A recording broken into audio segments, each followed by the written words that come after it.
Welcome to the Fantasy Champions Fantasy Football Podcast. Here's your host, Morgan Colby and Rick Lemon.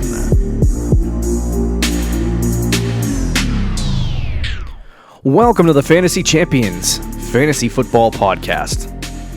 Try not to scream into the microphone today so that I don't blow people's ears out. It's probably a good when you're idea. giving fantasy advice, sometimes you need to be loud. It's Tuesday, August 27th, 2019. My name is Morgan Colby. I got Rick Lemon with me. What's up? As always. Today we are going to bring you our top 5 tips to build a super team. You may be wondering what that even means, but you clicked on the video or you clicked on the podcast anyway to hear what we have to say. Yeah. We are going to give you not a 5-step guide, but a nice guide kind of to building a way to destroy everyone in your league. That's definitely one way. Some of these tips will be ice cold. Yeah, I felt bad for Part of it. Yeah, he felt bad for even recommending one of them, and I was like, "No, win, don't. If you want to win, destroy everyone." It's cutthroat. All's fair in love and war. Before we get into the news, and let me tell you, there was a massive piece of news that came down this weekend, in case anyone didn't. I don't know. I was too busy focusing on our fantasy draft. Yeah. I didn't realize there was anything that happened. I was too distracted. Check out our website at thefantasychampions.com. Articles, content, podcasts, and everything that you want under the sun for fantasy football, it's right there. Go to thefantasychampions.com. Yes, check out our website.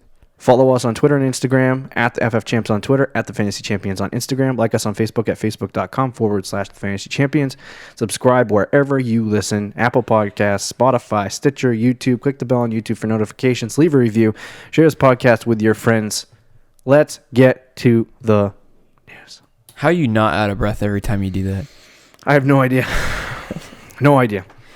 So much information. Probably bores everyone to the bone. But pretty much is just anyway. You should go follow us. Yeah, go follow us and like our stuff. Yeah. To start the news, you know what? I'll start with what happened Saturday night. Our fantasy draft, right? Us and probably millions of other people. Yeah. Drafting on the same night. Because it was draft weekend. Lamar Miller tore his ACL. Right before our draft, right? Right. Well, it was in the middle of our draft. Right before somebody might have taken Lamar Miller. Yeah, pretty much. And somebody with no chill in our entire group was like, Lamar Miller tore his ACL. I'm like, that's something you keep a secret? So some idiot drafted That's what I was doing. I wasn't telling anyone. I saw it on my phone, and I was like, oh. I was like, what is happening? I didn't even see it. Yeah, I was hoping. You'd be like, why is Lamar Miller still available? Waste an entire Oh, this is great value. I got Lamar Miller in the 9th round. That's true. So he tore his ACL. Obviously, unfortunate. We'll get to the main portion of what happened that night. But I do want to say, what round you drafted Duke Johnson in, like the 7th round? 8th, I think. 8th.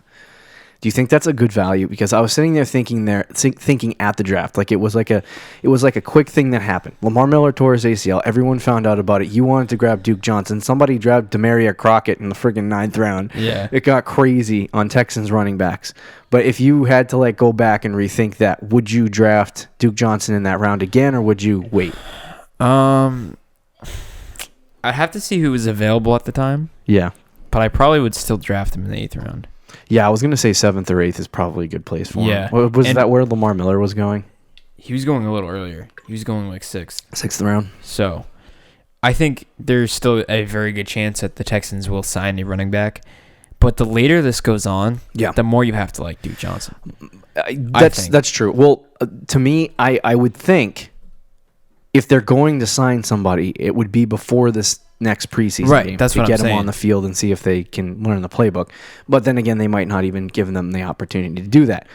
The guys that the first thing I thought when this happened, the very first thing, as I was like, they have Jadeveon Clowney.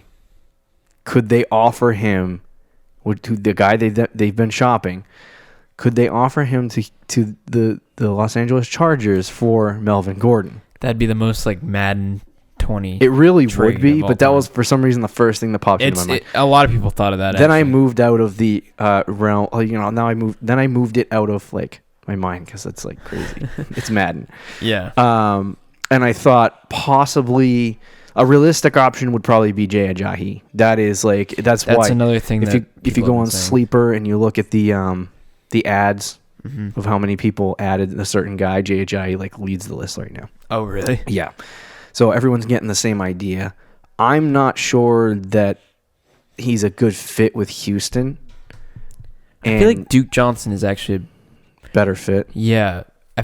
I feel like they could complement Duke Johnson with like a CJ Anderson type running back, like kind of like a big bodied goal line type of running back. But with their offense, I think having a pass catch first style of running back would be the better fit for their offense. No, I agree 100%. So the only other guy that I really thought, because I've told you this before, and there's actually on Twitter, on the fantasy football Twitter world, there's two groups of people. There are the people who believe that Duke Johnson can be a workhorse, and then there are the people who do not believe Duke Johnson can be a workhorse. I am in the crowd of Duke Johnson cannot be a workhorse. I think he's a great pass catching back, and he can do some running on the ground, but I think he's going to need that grinder. I don't think he's going to need that grinder right next to him. He's on my fantasy team right now in our big league, our main league, and I don't even think he can be a workhorse realistically. No. I think he can get a good amount of touches though to make him worth like that value, speaking in fantasy wise, but like if we're just talking about overall being a workhorse, I don't think he can. So here's a guy. I don't want to spend too long on this, but here's a guy that I think is going to end up with Houston. I could be wrong, very wrong, but we'll see what happens. It's never a good sign. Before the end of this week, cut down to 53, from 90 to 53 has to happen by Saturday at 4 p.m. Okay. Carlos Hyde will be cut by the Kansas City Chiefs by then. I think Houston will pick Carlos Hyde up to play the on the ground. Yes, he fits Houston. I think better than he fits. I think Kansas City. agree with you on that, but I don't. Even if Carlos, so I think if that were to happen, would Carlos Hyde be a workhorse? No, he wouldn't be a workhorse. But would he like split with Duke Johnson? Duke Johnson would play the James White type role. Yeah, where he's a pass catching back, and then Carlos Hyde would get the groundwork. There is, to me, a lot of people's first initial reaction was go get Duke Johnson, which is not the wrong reaction. It wasn't like if you were drafting on that night and Lamar Miller got hurt and you saw it and you were like, okay, I'm going to grab, like you did, Duke Johnson. I don't think that's inherently wrong, but now that you take a step back, like if your draft is like upcoming this weekend or maybe sometime this week. I'd still be looking to draft him though. I wouldn't. Really? And I wouldn't only because I feel like there's more options out there. See, even before Lamar Miller got hurt, people were pretty high on Duke Johnson because he was going to be the third down back in a pass-first offense, especially in like PPR leagues. Mm-hmm. And now that Lamar Miller is out, he's also going to I just don't like Duke Johnson.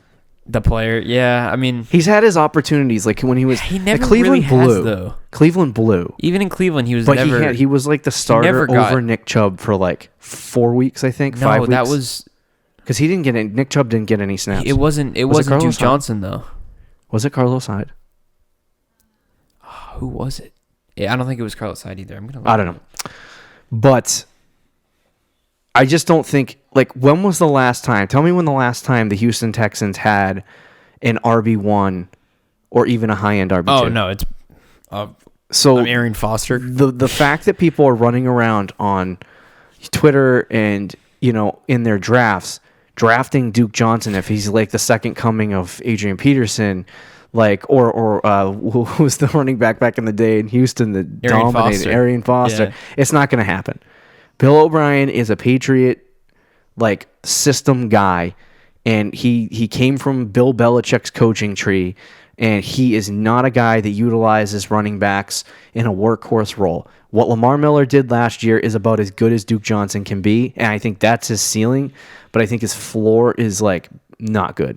If they sign Jay Ajayi here, they sign Carlos Hyde, I don't think either one of those guys I would be going after either. So for me, the reason why I'm not going after Duke Johnson is because and people are going and trying to buy him right now in trades. Our draft happened Saturday, and you've already had like 3 or 4 people approach you about trading for Duke Johnson. And I'm like, why? What is so great about Duke Johnson? It was like when Kareem Hunt went down and Spencer Ware went in. And Spencer Ware sucked. I had Spencer Ware. He wasn't good. And then he got hurt. So you have to have, obviously, some talent. It can't just be opportunity and all of a sudden you're a great player. Right. But a lot of times, opportunity can lead a decent player into being a very good player. Yeah. No, I agree. So I get the line of thinking with Duke Johnson. I just don't think, for Kansas City, the reason why people are picking up Damian Williams in the second round, third round, is because he showed he could be good last year in Kansas City's system. Yeah. And he also, literally every single year Andy Reid has been a coach for the Kansas City Chiefs. He's been a running back. Or even in Philly, he had a good running back. And so it was that's a good, but for Houston, when I look at Houston, when was the last time they had anything close to Have they had a, besides Arian Foster? A third down back, though? Or a catch? A guy out of the backfield that can get a lot of catches in a pass catching back? Yeah, pretty much. I don't know. Lamar Miller kind of does that a little bit, but not really though. So I think the fit's there. I don't think he's going to get 20 carries a game. People who think he's going to be a workhorse and get 20 carries a game, I don't think that'll happen. I think he could get. They're going to sign somebody, and I think Duke Johnson's upside is 14 touches and splitting the running work with another guy that they pick up. I think he can get more than 14 touches though, just because of the passing game alone. No, that's true. I do agree with you though that the closer you get to the regular season and the longer that it goes that they don't sign somebody, the more valuable he does get. Yeah. I would say to all the Duke Johnson owners that listen to this podcast, sell him right now. What are you waiting for? Go trade him to the team. The last possible second. Yeah, wait. Yeah, wait until the last possible second. Go to that unsuspecting team. See what you can get done. And don't overvalue and not get a deal done. The problem is... Get a deal done. Throw him in something. If the team wants him, trade him. And they'll sit back and go, why did I make that deal? And you're sitting there with the players that you want. Or Duke Johnson turns out to be an RB1 and we're all wrong. I wouldn't trade him just to trade him, though. Either. He's just a sell-high candidate. If the second he goes in week one and doesn't play. That's true. He is sell-high. But if somebody's giving you, they just want him on the team because the chance of Duke Johnson's, having a good year, and they're giving you, a crappy offer, I wouldn't take it. Not saying that's happening in my league, but that's what's happening. If you have an abysmal core of running backs, you probably should just, hold on to him for a little while. Yeah. But anyway, to the real news of the entire show, Andrew Luck. What about him? Retired. I actually just drafted. Oh, he what? Retired from the NFL. All right, bye, guys. Andrew Luck was maybe, I put this on Twitter, he's maybe my favorite quarterback in the NFL, besides Tom Brady. Because we're Patriots fans. We're from New England. You have to get that out of the way. It's a bias thing. Yeah, it is very biased. He's probably top 3 for me, yeah. I loved how Andrew Luck played. I love the competition that he brought to the league and how the Colts went from being awful to a top 4 or 5 team in the AFC just from Andrew Luck playing that. It's he funny. was that good, and it is so bad for the NFL and it's so bad for the Colts that Andrew Luck retired, and that's why I'm this sucks. But good for him. He reached his bounds. And you know what frustrates me so much about this? Rob Gronkowski retired at the age of 30 and no one asked any questions. And Andrew Luck retires at the age of 30 and everyone's like, this guy's a moron, and they boot him off the field. I know he retired a little bit It's later. a little different situations though. I know. But I don't think it's right that I don't want to trash people for doing certain things in certain ways, but this guy got to the point where if you had a job that you constantly got injured at and you had to continually do rehab over and over and over again, people think that these people are just fake imaginary people that are on their fantasy team, and it's oh, they're not real, they just play a game and they're robots, and people, I literally think people don't, they're human beings, that gets to people. And Andrew Luck, whether you can say what you want about his mental state, but if he felt like he couldn't do it anymore, then he felt like he couldn't do it anymore. What I will say about the fans though, in their defense, if you were there and you just got the alert from Adam Schefter, obviously we wouldn't boo, right? And a lot of people I think wouldn't boo, especially if they thought about it for a second. But in the moment, I'm not going to blame people. Right. Be like, you're a terrible person because you booed. Like, I mean, it is what it is. Yeah, their season just ended right there. Like, yeah. I They're understand the frustration. The whole team is talented. Oh, they actually, yeah. I mean, people have been writing them off. I don't want to get too distracted with this, but they do have a very talented I did want to note, still. so I moved T.Y. Hilton down to 20. Where was he before? He was at 10. So I moved him down 10 spots. I don't think a lot of people are like, last time Jacoby Brissett played a whole season, T.Y. Hilton was the wide receiver 30. Well, that was 2 years ago, you dummies. I'm like, give me a break. So I moved him down to 20, and then I moved Marlon Mack down past David Montgomery around 18. So I think they both still have value. Like if you drafted them, like a lot of people are kind of like they're treading water with Marlon Mack. They're like, should I be concerned about Marlon Mack, or is he going to get more work because they're going to run the football more? They might run the football more, but when the Colts were winning, Marlon Mack was having his best games. Yeah. When the Colts were losing, Marlon Mack was having his worst games. So he's not a guy that's going to come out and perform at an extremely high level like Saquon Barkley does, regardless of whether his team sucks or not. He needs to have certain situations work for him. And I think the whole situation changes because teams, especially last year and going into this year, are planning for Andrew Luck. They're planning for the passing game. And it allows Marlon Mack to kind of step into that role of, well, if they're focusing on Andrew Luck, I can step in and become a much, much better player because of the situation. Right. Now that Jacoby Brissett is the quarterback, I think it does change things because teams will focus on Marlon Mack a lot more. And he might get more carries, but they're also going to be losing more. Like there's a whole bunch of different variables that you have to consider. Does this damage Marlon Mack? Like there was a team in our league that drafted Marlon Mack in his location, the 4th round, right? Does this damage the value of Marlon Mack, or should you be still taking him in the 4th round? It's hard. Because looking at the guys that are available in the 4th and 5th round, I would actually say I would probably still take him. Yeah. But I think he does drop a few spots.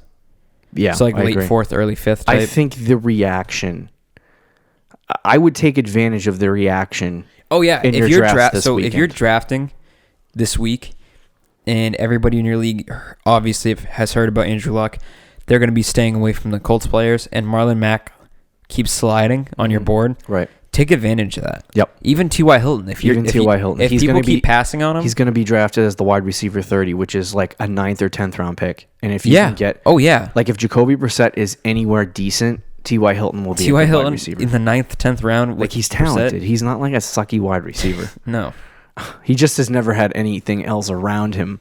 Right. So I mean, I think the reaction right now of people like that night. All the fantasy football people updated their rankings and moved T.Y. Hilton down to wide receiver 30 and moved Marlon Mack down to running back 25, 26.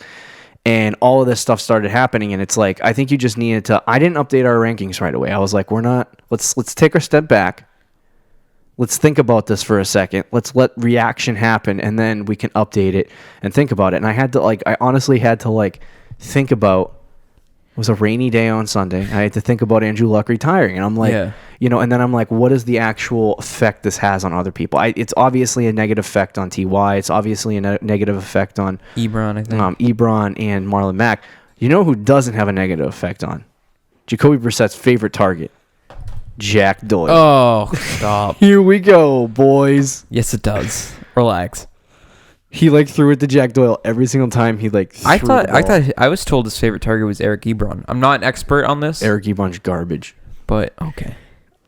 People still love Ebron. The Ebron truthers are still out and true. Because he it's because Brissett does like Ebron, especially in the red zone. We'll see. We've been talking about Jacoby Brissett, but Jacoby Brissett is expected to be the week 1 starter. Mm-hmm. That's why he did not play week 3. Let's blow through the news really quickly, the rest of the news. Cardinals wide receiver Hakeem Butler was placed on injury reserve with a broken finger. He was the 5th wide receiver on the Cardinals, drafted in the 4th round, I believe, this year. So one of their drafted wideouts is out for the season now. Coach Matt Nagy admitted that he would probably give Tariq Cohen, or that he probably gave Tariq Cohen a little bit too much work last season. Oh.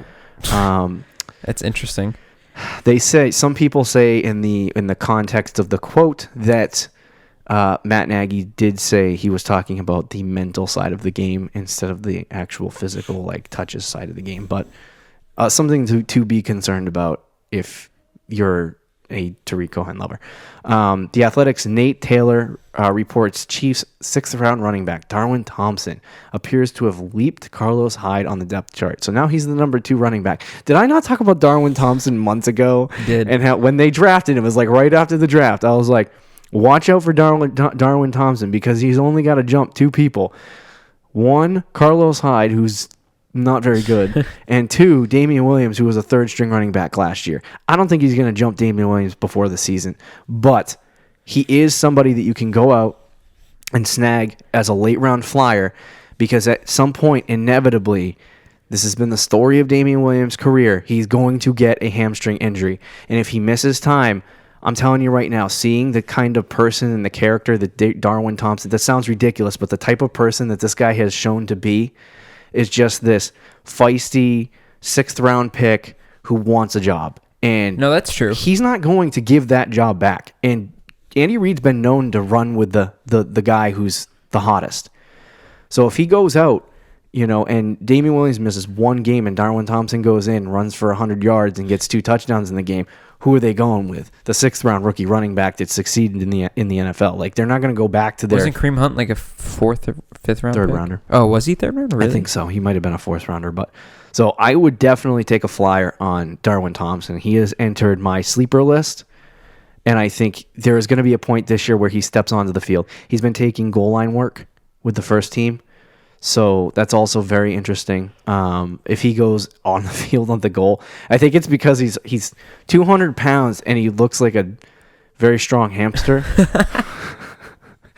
Like did you see some of the runs he had? I did. Yeah. He just runs people over. No wonder he's getting goal line work. So I'm really excited to see him play this year. I don't know what we can actually expect. I would say if he gets any amount of actual work in the offense, I think he could be a low-end RB2 this year.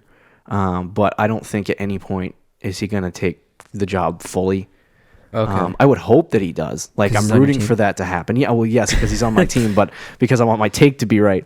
But so that's something to keep your eye on. He's definitely the interesting thing with Darwin Thompson, I don't want to get all over this, but last year was his first year in D1 school. So he was what they call a late bloomer, I guess. Oh, yeah. So he ran last year, I think it was, I can't remember the touchdown count, but it was over 10. And he had 6.3 yards a carry in his first year. Where did he go to school? Don't remember. Look that up. But anyway, so he had a good year, but it was because of his lack of experience and the fact that he just got into a D1 school that made him a 6th-round pick. And he's short. So I don't remember what school he went to, though. Utah State. Meh. Ugh. Yeah. No offense, anyone. But anyway, I think he has the talent to be really good. But we'll see what happens with Darwin Thompson. NFL Network's Ian Rappaport reports Melvin Gordon's holdout is expected to continue into the season. If you follow the NFL at all, you probably already knew that. But we'll see what happens as that goes along. I do want to note for everyone in the fantasy football community that listens to our podcast faithfully that if you drafted Melvin Gordon or you're trying to trade Melvin Gordon or you're trading for Melvin Gordon or whatever you're trying to do, please note that Melvin Gordon will not hold out the entire season. Ooh. There is no way he does. Because if he doesn't play, if he doesn't come back and start playing after week 6, he doesn't get an accrued season. So because he's on his rookie contract, and he doesn't get an accrued season, that basically means that Melvin Gordon has got to stay on the Chargers for one more season. He doesn't take up that last contract year. So he has to play at some point this year to do that, and it has to be within the first 6 weeks of the season. He's got to come week 5, week 6, but if it's week 7, he's going to have to play for the Chargers for another year. So he's not going to hold out the entire season because he can't like Le'Veon Bell does. Everyone's connecting that to Le'Veon Bell. You can't because he won't hold out for that long. It's a bad business decision for him, honestly. If his agent is telling him to hold out the whole season, He's like stuck on the Chargers for life if he keeps like, you know what I mean? Like he can't. He's got to play at some point, or ask for a trade and like demand a trade. Right, demand a trade and stay. He's already kind of done that, but players in the NFL have less power. So the Chargers don't have to trade him. They can basically squeeze him until he comes back and plays, because he gets fined for not playing. He loses money for not playing. And so the longer he doesn't play, the more money he loses. And if that's the case, Melvin Gordon he'll be dead broke. Like the Chargers can basically squeeze him to the point where he's dead broke and has to come back to play. So he will come back this year. He will play.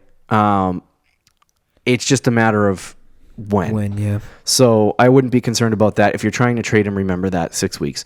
The Cardinals signed Michael Crabtree, formerly of the Ravens, to a 1-year contract.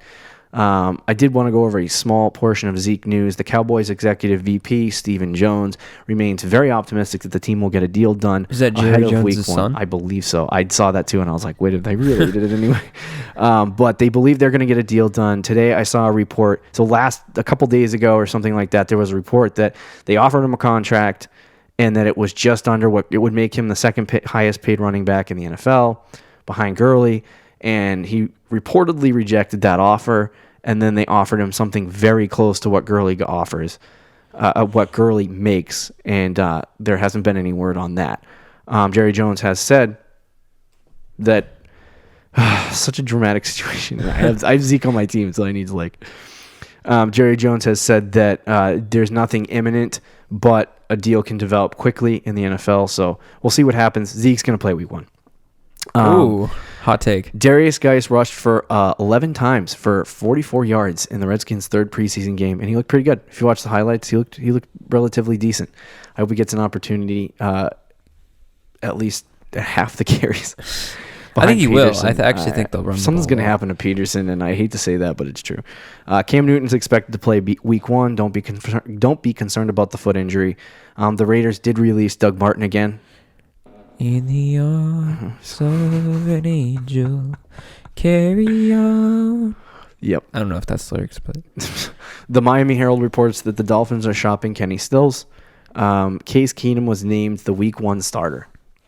Very, very good and smart decision. Yes. Kenyon Drake is expected to play week 1. Don't be concerned about his foot injury. You know, I literally got Kenyon Drake 2 rounds later because people were too concerned about his freaking foot. He was still drafted him like a full round ahead of the ADP. 13 picks, boy. Retired tight end Rob Gronkowski didn't rule out returning today in a press conference to supporting CBD or cannabis.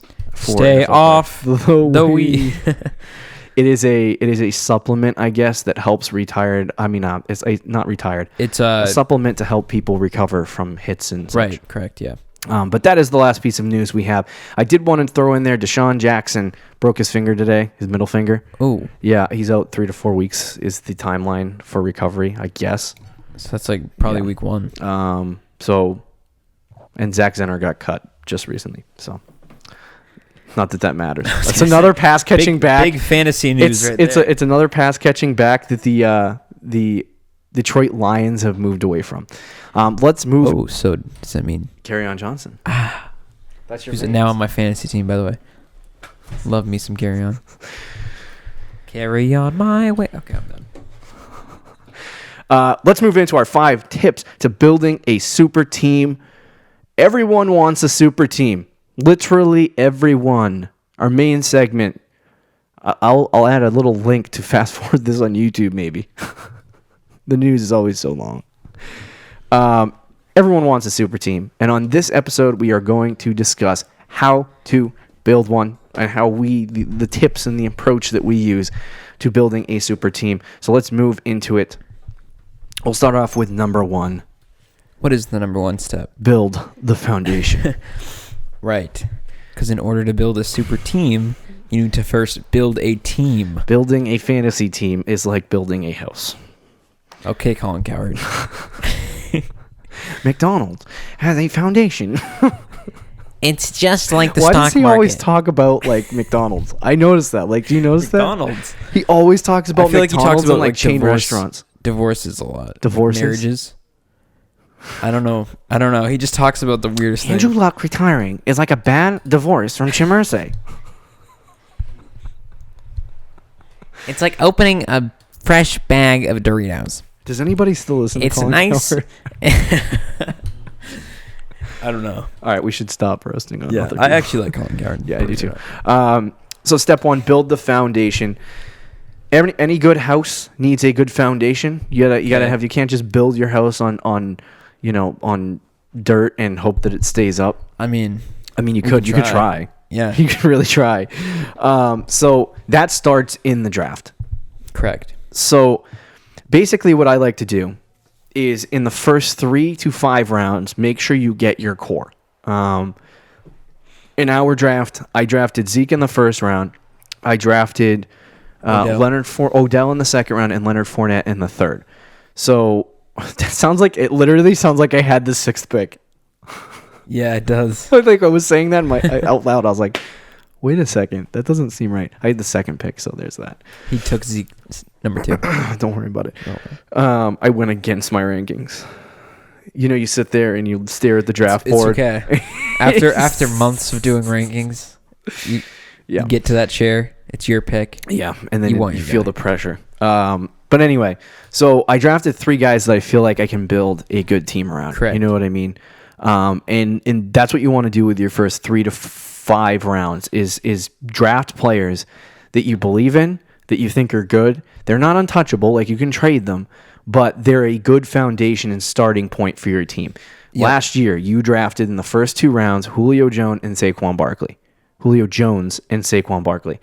That was the core of your team for a majority of the season. You did trade Julio at some point for Antonio eventually Brown, maneuvered around, but that was the core of my team. But you had the core of your team to start, and then you added James Conner off the waiver wire, right? Yep. You made some trade. You traded for McCaffrey. So it's like you made some moves to add around that, but you started with the foundation of your team, and I think that is in the draft, that is the most important thing. Like, so many people, and this is driving me nuts right now because we just got out of our draft, and our league is like starting to look at their team, and everyone I had this mindset last year too, is everyone looks at their team and goes, my team's amazing.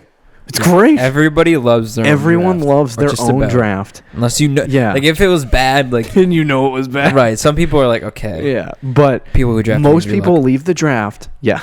Most people leave the draft going, my team is good. I really like my team. And yes, you really like your team. I think that drives me crazy when people start doing that, because your draft is not. While I was drafting, I really liked the guys I was getting. I was like, okay, I really like this guy. I'm getting all the guys I really like. The guys I've been watching for months. The guys I've been studying for months, right? Right. And I was looking at all these guys. I'm like, you get excited. You're like, okay, this is my team. Like, I'm ready for fantasy football to be back. And for me, I had to keep telling myself, this is just the foundation. This is not the team that's going to win the championship. This is not the team that's going to take it all the way. This is the starting point to what I'm going to do. Maybe Zeke's still there at the end of the season, and Odell's still there at the end of the season, but there is a chance that the rest of them are gone or traded or something. Maybe even one of Zeke or Odell's gone too. Right. So build the foundation at the draft. Build the core of your team. Get a good structure. If you end up with 5 really good guys from the draft, then you end up with 5 really good guys from the draft. If you end up with, and it doesn't just mean the first 2 or 3 rounds. I'm also talking about the back end of the draft and the middle rounds and all that stuff. So build the foundation.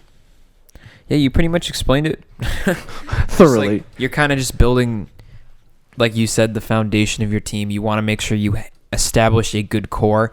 Because once you go into the season and you try to build a super team, if you drafted a bunch of, garbage, right, then it's going to be very difficult to do that. So it's good to not only have a foundation for your team so you can be successful in winning and losing games for the regular season in fantasy. It's also good to build a foundation that you can use in trades. So now you have key assets. I was just about to ask you, like, when you're drafting in the middle rounds and the late rounds, what's your intention in terms of building the foundation? It's usually middle rounds. I'm kind of doing both. I want upside, but I'm also looking for like a guy that will play on my team. Once I get into the later rounds, though, I'm just looking straight upside. Yeah, for the most part. No, I agree.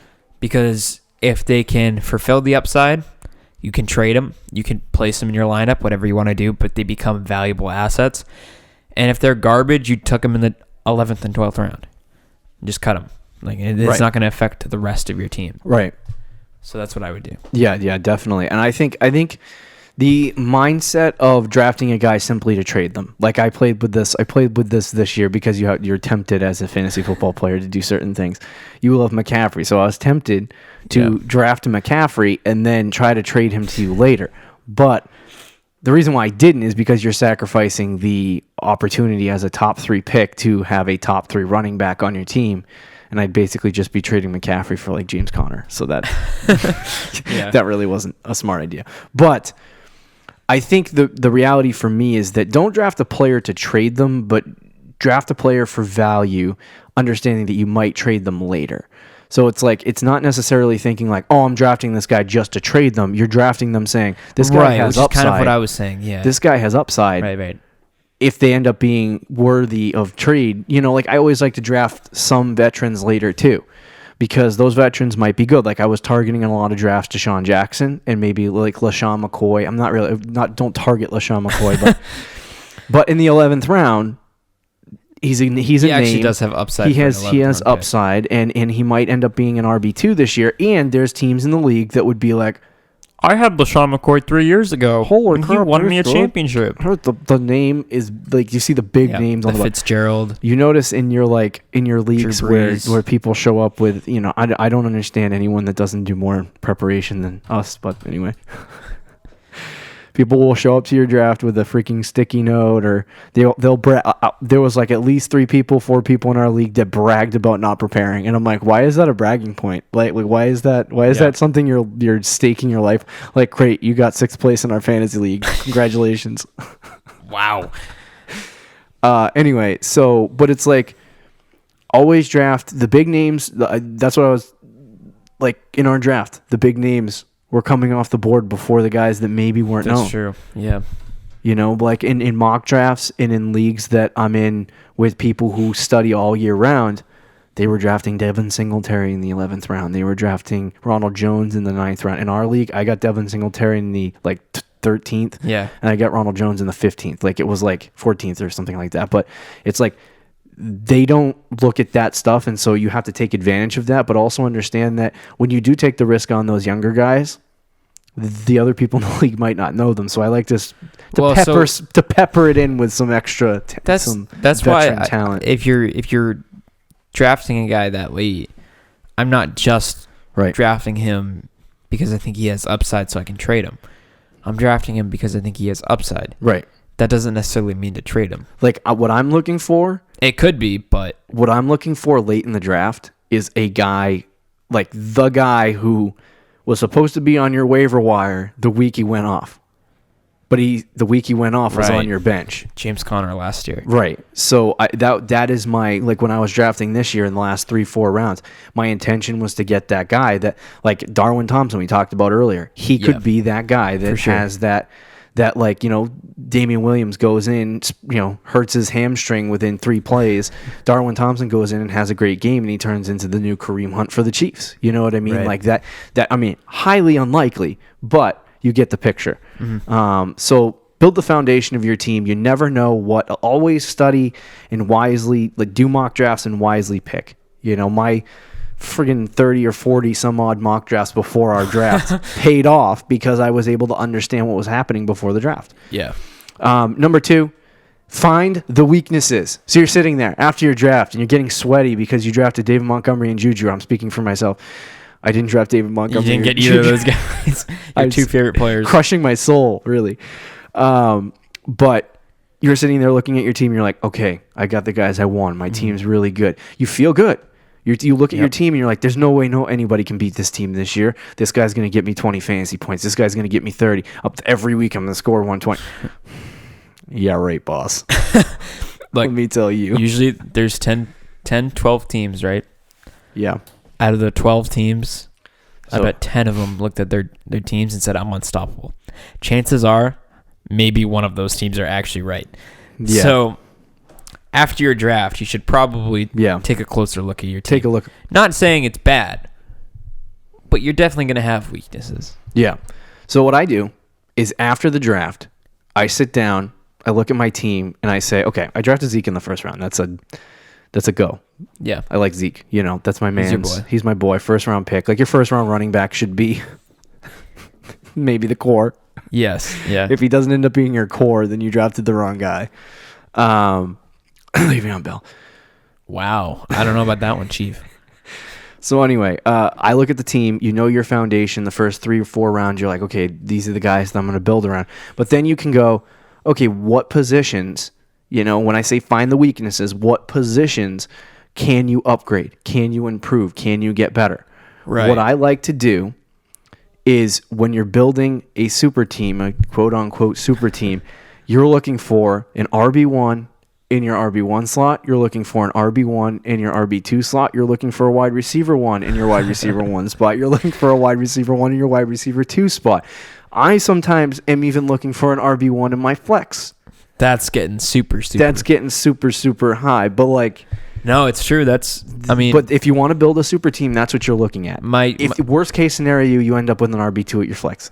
By the end of the year, I think my roster was Travis Kelce at tight end. I had Michael Thomas and Antonio Brown, and I had McCaffrey and Barkley. It didn't matter who was my flex. And this was a competitive league, by the way. This is not like a cheesing league where people just started giving people away. This is not ESPN managed leagues. But that was sounds like our whole league is a bunch of idiots now. I know. What did you do? Well, at the time, McCaffrey was a 3rd round pick. No, that's true. No, you kind of have to look at it from that point of view, right? But I go ahead. Okay. Oh no! I cut you off.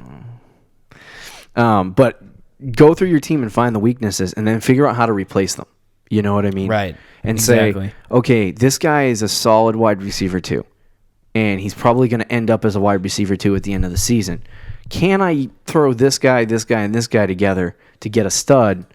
And thinking about things that way, or how can I utilize the waiver wire to try to, did you have a George Kittle in week 1 on the waiver wire? You know what I mean? And you went out and you George picked Kittle him up, type player, George Kittle type player, like from last year, and you pick him up and you put him on your team.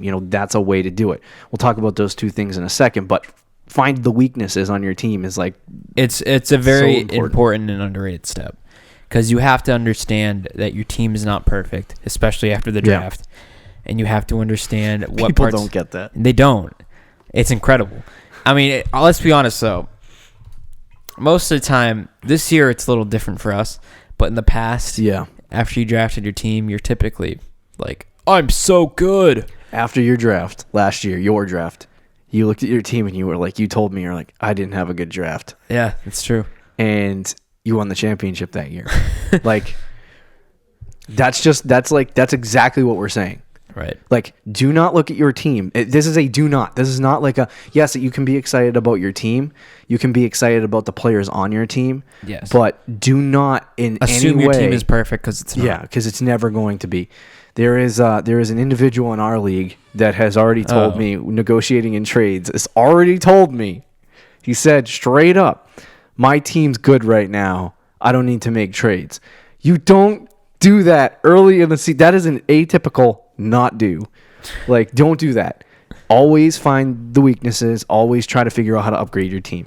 And I start right after the draft. I start trying to negotiate trades. I start doing, everyone's always like, oh, want to see the first week? I want to see the first week. That's me, actually. I'm like, everyone does that though, and it's like, that's going to change everything. I like to try to take advantage of certain situations and hype and all that stuff early. I usually wait after the first week though, not just to see my team, but to see other teams, and so other teams can see their own teams, if that makes sense.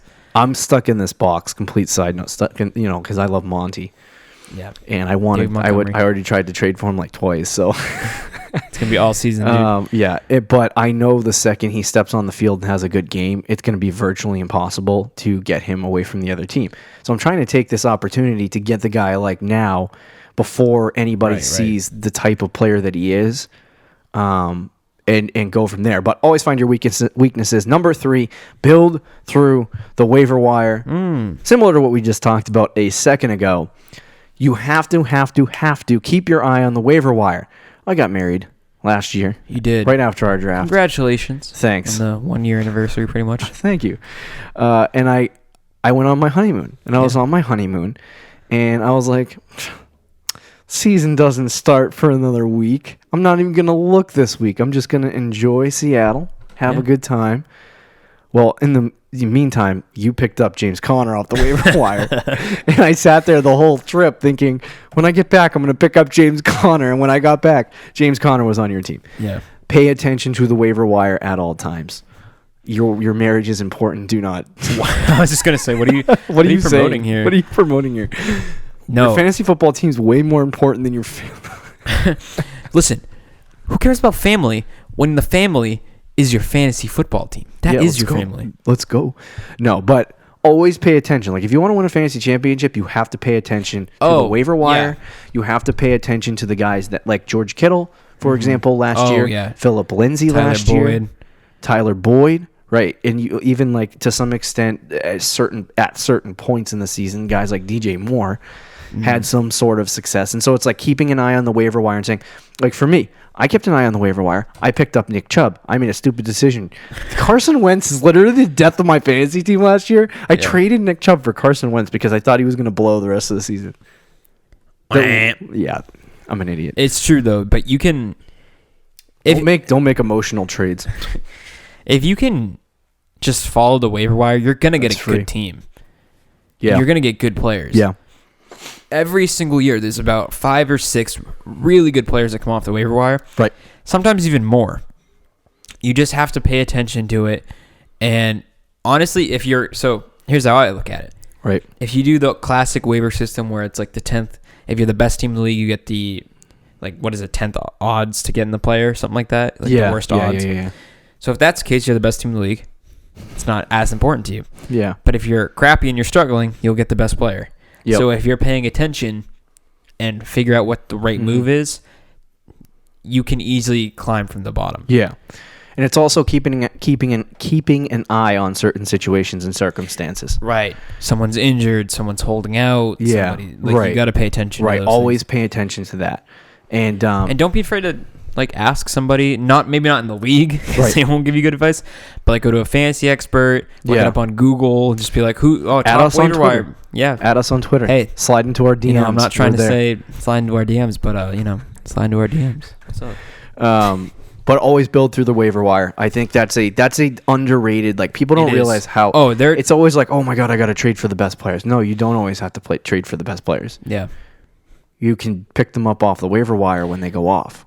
You know what I mean? Because at some point this season, like, even some of these younger running backs. Was Cooper Kupp, before he got hurt, was he a waiver wire? No, he was drafted last year in, like, the I'm trying to think of like players who kind of came out of nowhere last year, other than like Connor and George Kittle, Phillip Lindsay, and Tyler Boyd, and a few. Like, there are guys, but yeah. There's always going to be guys. And I think the other thing is picking up, like I also mentioned Nick Chubb. You ended up dropping Nick Chubb because midway through the season the guy didn't work out for you. There's going to be guys that happens to. You know who's actually on the waiver wire for a lot of leagues? Patrick Mahomes, Matt Ryan, Ben Roethlisberger. Those were the top 3 quarterbacks in fantasy last year. Yep, and people picked them up in a second. All waiver wire pickups. Yep. And those are guys that you can build your team with. So, and I guarantee you, in your league right now, there is a top 3 quarterback sitting on your waiver wire. Lamar Jackson. There's a top 3 quarterback sitting on your waiver wire. Listen to that for 1 second. There is a top 3 quarterback on your waiver wire. In all likelihood, and using historical evidence, there probably is a top 3 quarterback on your waiver wire right now. Go grab him. Number 4, trade for studs. We're not talking about trading for. I mean, I like the icebreaker James Washington trade. Okay. Sending Devin Singletary for James Washington. Bench for bench. Bench for bench. Like it. Okay. I'm all for breaking the ice. But if you're going to make trades, do it big. Go out and get some studs. I try to figure out a way to get top 10 players in trades as hard as I can. Find a weakness. Find a team. This is make it happen. This is where it gets cold. Here's what I do. And this stinks. You told me this before, but I was like, you need to usually, say it because it's so true. I use it. You use it. Super teams use it. After week 1, you kind of see the teams that aren't doing too hot, right? And they know. They're like, oh no. Yeah. My team's not as good as they I know thought their it team's was. not good. you have to take advantage of that, right? It stinks, and it kind of sounds like a jerk move because it kind of this is fantasy. People don't even think about it. I'm not saying pick on the weak. It's but a game. Pick on the weak. People overreact a lot too.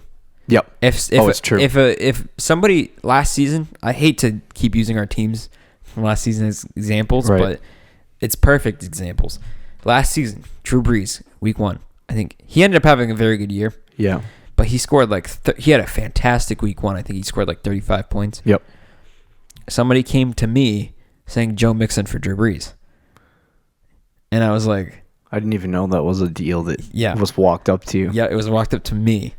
Because I'm so mad about that deal.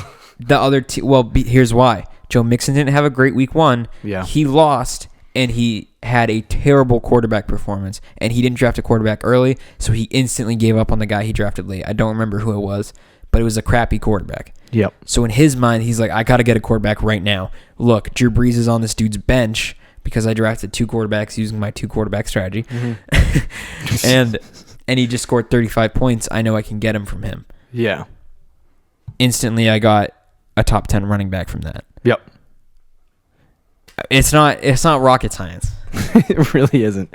I think it doesn't have to be after. It's so true too, and I think if there's certain players that you really like, mm-hmm. and a team loses, and the player that they drafted, for me, David Montgomery scores 12 fantasy points, and the team that has him loses, and you're sitting there going, I won. I'm feeling pretty good.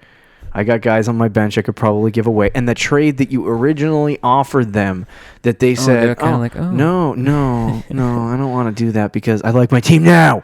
Now they're like, oh, dude, do you want to make that deal? And you're like, oh, you're coming crawling back to the king? Yes, I'll do that deal. But it is. It sounds cold, but I'll say it like this: target the weak. Wow. And because there's going to be teams that lose, and there are going to be teams that are going to start selling guys. And last year, personally, in a couple of my leagues, I was desperate. I was winning. I was winning, but I was like, I'm just not keeping pace with the team that's on top. I need to go out and make some moves. And so I made stupid decisions. I need that quarterback 1. I lost Kareem Hunt in week 12, was it? Or 13? I can't remember. Yeah. But I lost Kareem Hunt, right? And then I had picked up Nick Chubb, who could have been the replacement for Nick Chubb towards the end of the season. Kareem Hunt, yeah. For Kareem Hunt, I'm sorry. For Kareem Hunt.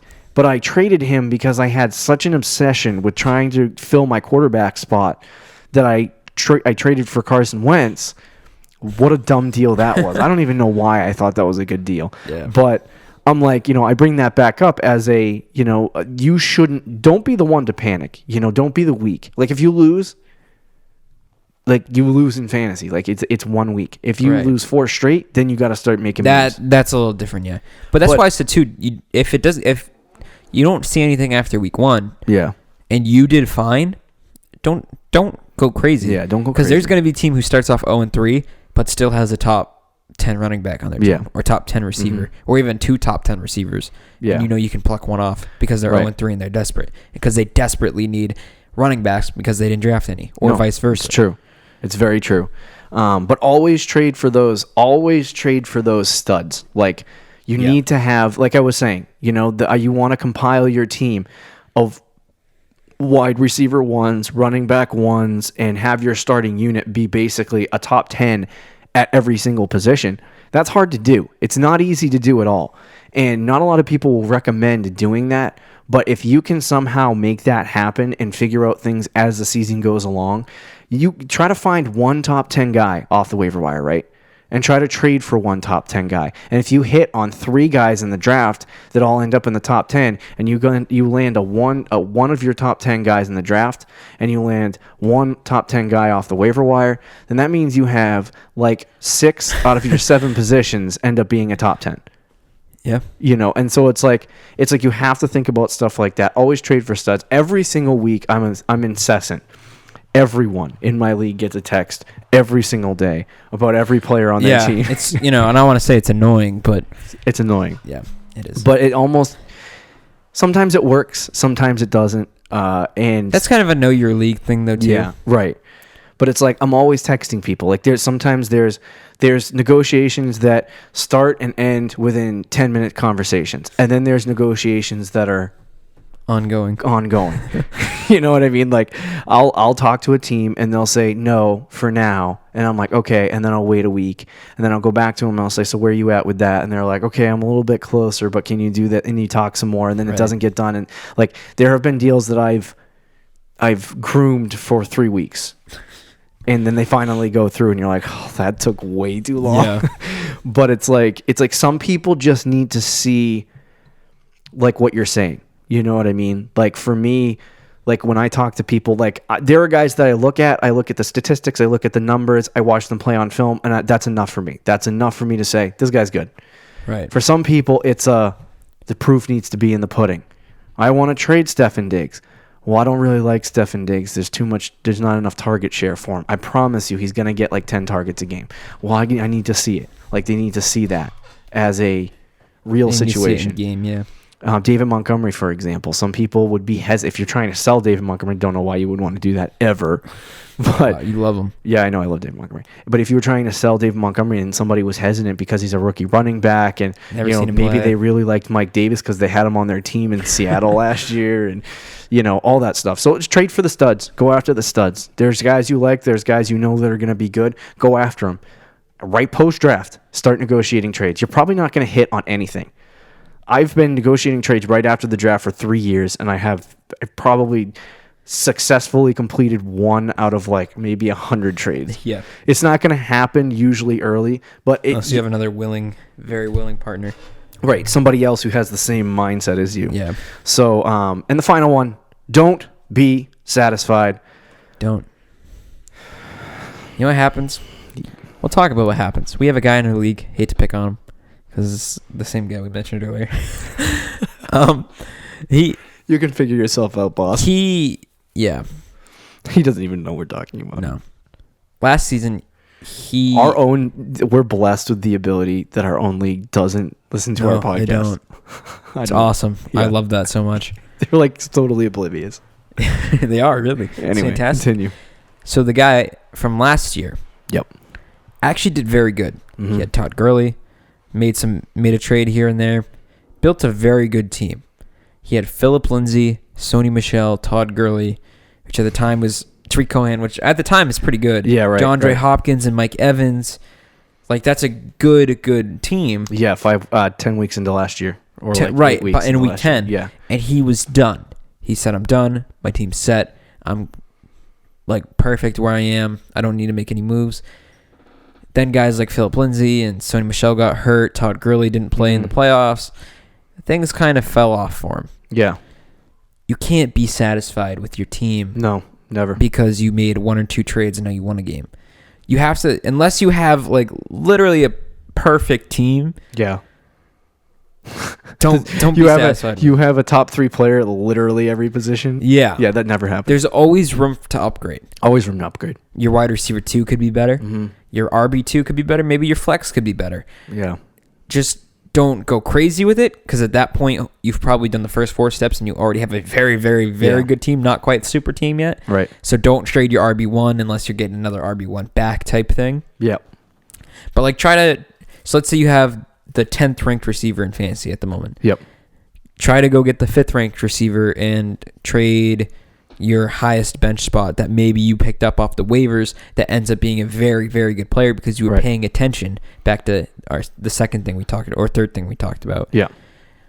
And at that point, now you have 2 top 5 receivers instead of 1 top 5 and a top 10. Right. And you just upgraded your team. I think you can tell that very team lost 4 straight games or something like that, by the way. I also want to note that the reason why we talk so much about circumstances that happened in our past, including like stuff in our league last year and this year and stuff in other leagues that happened, we're trying to use our past experiences to help prepare you for your future. We don't want you to make the same mistakes that we made in the past. And so that's why we speak of the past stuff so often and give you examples, because I feel like past and learn from it. Yeah. Yeah. To see a better future. Okay. It's like you're brainwashing people. But yeah, I totally agree. I think literally I'm never satisfied with my team, even if I land like an RB1. Even if I land like a top 10 player at every position. I'm always trying to say, okay, there's a better guy. You know what I mean? Where like last year, right? I had Stefan Diggs on my team. Stefan Diggs ended up being a top 10 player. Was I satisfied with that? No. I went out and I tried to get a better wide receiver to fill that role. And so it's like always be on the lookout. There is a fine line between doing too little and too much. You can do too much. And that was my big problem last year in multiple leagues. I tried too much. You did. And if I had tried... You had Kelsey at the time. Right. I tried way too much to get certain things to happen. But it's like you always try to improve your team. Don't be satisfied with what's happening. And even if you won 5 straight, always be looking to upgrade. You know, people, it might be harder to trade with people because you won 5 straight and everyone's like, oh, we don't want to trade with the team that's 5-0. But don't be satisfied. Continue to try to upgrade your team. Offer ridiculous amounts of WAB budget to get guys off the waiver wire. You know what I mean? So always be or never be satisfied and always continue to try to improve your team because that's going to get you the chips that you want. So there it is. And at this point, you got a super team now. Yeah. Just to lose to a kicker in the championship. We want to note, it takes a whole season to do this. Just to lose to a kicker in the championship. Ice. Yep. Unfortunately. We do want to note that super teams don't always win the championship, by the way. That is something that... Yep. Yeah, sometimes you get screwed. It is fantasy football, and luck takes in. Yep, it is. Yeah, it's very true. But that'll do it for our super team. It takes a whole season to do this. So do this over the course of your season. If you do these things and you build a super team, I want a good review because you listen to our podcast. Yes, obviously. Follow these steps. You will have a super team by the end of the year. And if that happens, congratulations. I'm not saying come to us and say thanks, but... Come to us and say thanks. That'll do it for the super team episode. Thursday, our final mock draft. Final one. Going into one of the second largest draft weekend of the year. Leading up into the first week of the NFL season. Oh! The first week of the NFL season. Sorry, I didn't mean to scream into the mic, but you got me going with that. Can't prevent that. Don't forget to check out our website at thefantasychampions.com. Follow us on Twitter and Instagram. Talk to you Thursday, Fantasy Champs. Peace out. Thank you for listening to the Fantasy Champions podcast. Make sure you subscribe on iTunes and YouTube and follow us on Twitter at @TheFFChamps.